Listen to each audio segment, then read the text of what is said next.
You know, teaching a child to read, it's really not just about getting them to memorize a bunch of abstract shapes on a page. It's literally about unlocking an entirely new world of meaning for them. So today, in this explainer, we're diving straight into a lesson plan that honestly changes the game for early reading. We're looking at Nonje Chi Denwoofer's brilliantly structured M is for Mighty Minds. Whether you're a teacher in a bustling classroom, a parent right there at the kitchen table, or just someone fascinated by how our brains pick up language, let's explore exactly how this step-by-step design builds incredibly confident little readers. Okay, so here's our roadmap for today. We'll start with the Mighty Minds philosophy. Then we're meeting the letter M, expanding vocabulary with M, sparking story and sound, and finally, putting it into practice. Let's jump in. All right, starting off with part 1, the Mighty Minds philosophy. Okay, so before we even introduce a single letter or sound, this lesson does something absolutely crucial. It sets the environment. I just love this opening mantra. Mighty Minds learn something new every day. Starting here sets this profound growth-oriented mindset right out of the gate. You're basically telling a 4 or 5-year-old, hey, your brain is already mighty, and learning isn't some boring chore, it's a daily adventure. It's a strategic psychological anchor. When kids actually believe they can learn something new every single day, the usual hurdles of sounding out words suddenly become exciting challenges instead of totally frustrating roadblocks. Now, the core theme of this lesson rests on 4 really distinct pillars: learning, imagination, kindness, and curiosity. Notice something there. Only one of those is strictly academic. The other 3 are all about creating a warm, collaborative, and happy space. And actually, the science backs this up. Studies show that when a kid's curiosity is fired up and their imagination is validated, the actual mechanics of reading become way easier to absorb. Why is that? Well, it's because the child feels safe. They feel engaged. They're ready to take risks. Creating a kind environment lowers anxiety, and that literally frees up the brain's cognitive resources to focus entirely on grabbing hold of those new skills. Moving right along to part 2, meeting the letter M. So where exactly do we start? Well, with absolute clarity.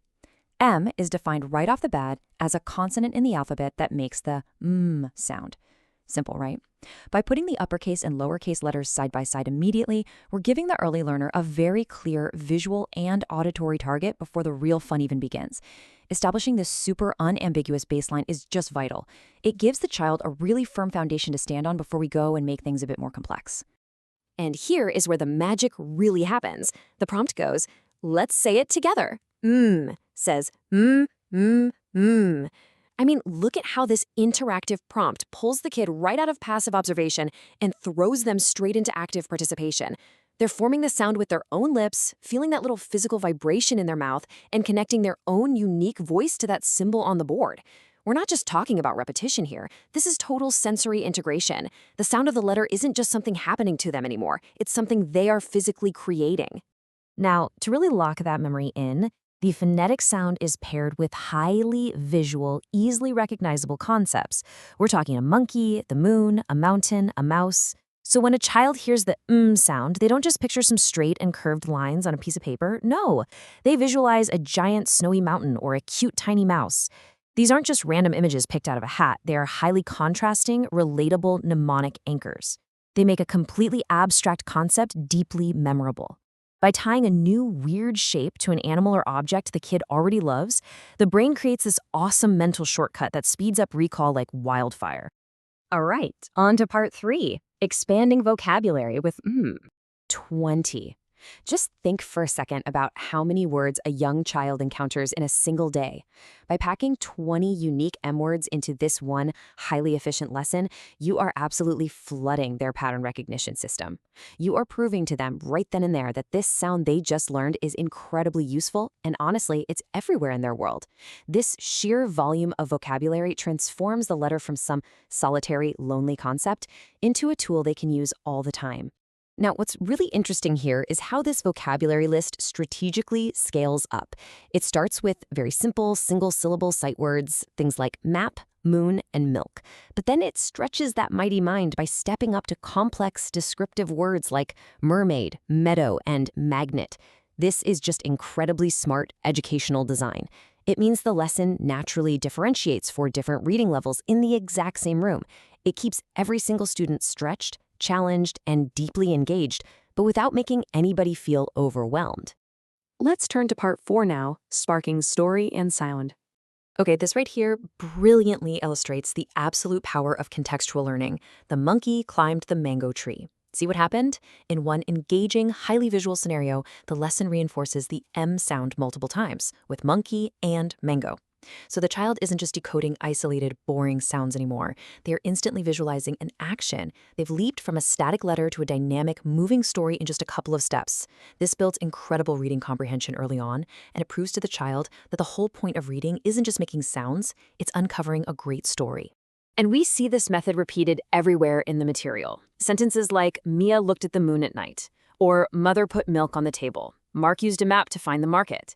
These aren't just random phrases thrown together. They are carefully engineered to mirror a child's everyday world. And this is a massive takeaway for us. When you connect academic exercises directly to a kid's home life, the learning sticks because it is deeply personally relevant. You're basically taking the lesson out of the classroom and dropping it right onto their kitchen table. And that brings us to our final section, part 5, putting it into practice. Let's just look at this beautifully designed progression for a second. Step 1 asks them to simply identify and circle the letter M among other letters. Simple enough. Then step 2 escalates the challenge a bit, asking them to connect meaning by matching a word to a picture. Step 3 goes a bit further, removing a piece of the puzzle entirely and requiring them to fill in the missing M. And finally, step 4 brings the whole shebang together by asking them to read a full sentence and color the corresponding picture. Educators actually call this scaffolding. You are slowly taking the training wheels off so the child builds real, sustainable confidence at every single step of the way. And of course, the lesson culminates in tactile, hands-on practice. It gently moves the student from tracing the uppercase and lowercase letters to independently writing them, and finally, all the way to tracing entire words like monkey, moon, and mango. This kinesthetic, physical practice is just absolutely vital. It physically wires those neural pathways together, connecting the hand, the eye, and the brain in one fluid motion. It grounds all of that abstract floating thought into a physical action that they can actually see and feel on the page. Bringing this explainer full circle, we return to the author's final, super encouraging footer, Mighty Minds Make Great Discoveries. I love this because it reinforces that the positive mindset we set up at the very beginning is just as important right here at the end of the hard work. You're leaving the learner with this massive sense of triumph. You're affirming that all the effort they just put in wasn't a chore, it was an act of genuine, exciting discovery. So, that leaves us with one final thought. We've seen the exact blueprint today. We've seen exactly how a single, simple letter can be transformed into a rich, multisensory educational journey using careful structure, intentional repetition, and just boundless encouragement. So, my question to you is this. How will you help a mighty mind make a great discovery today? Take these techniques, try them out, and just watch that curiosity grow.